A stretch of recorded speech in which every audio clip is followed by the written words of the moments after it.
Alright guys, so here's a good example of what I mean with trying to look at video reference instead of photo reference, especially when you're looking for reference on the internet. And you know, this is a very common pitfall that I find young animators falling themselves into all the time. And it's definitely one that, you know, I think is worth addressing. And I will show you guys examples of how, you know, like this is just a good case study of how to try and avoid bad referencing. And the way to avoid it is don't use stock photos. Don't go onto the internet, go onto a Google image search and try and pick cool dynamic poses. I know the temptation is there to look at and try and find a very exciting pose on the internet and spend hours and hours sifting through the perfect photo.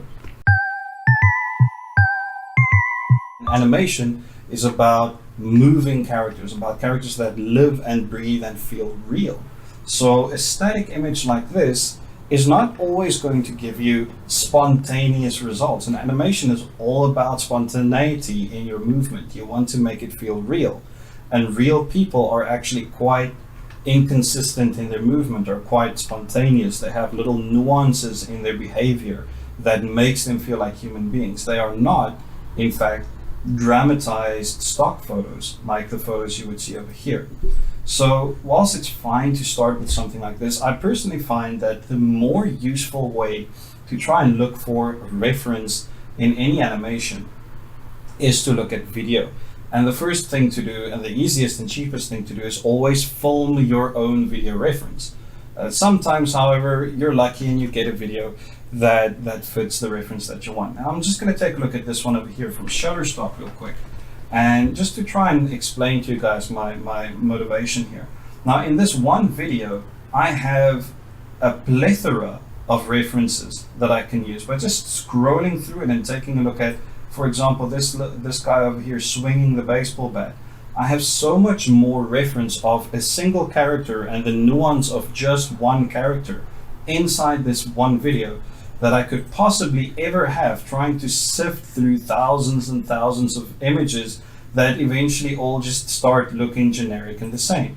With a video like this, I get to see the smaller nuances and performance of the character, which is really nice.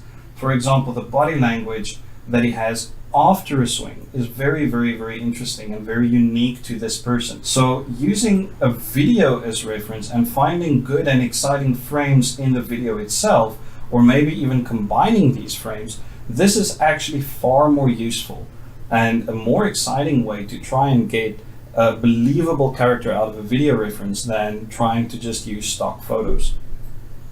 What I would also recommend you do is, instead of looking at videos, is to just go outside and draw the people around you. Take your sketchbook, sit at the local taxi rank or at the mall or at school and just draw the people around you. And I can guarantee you it will be a very, very rewarding and very fun experience.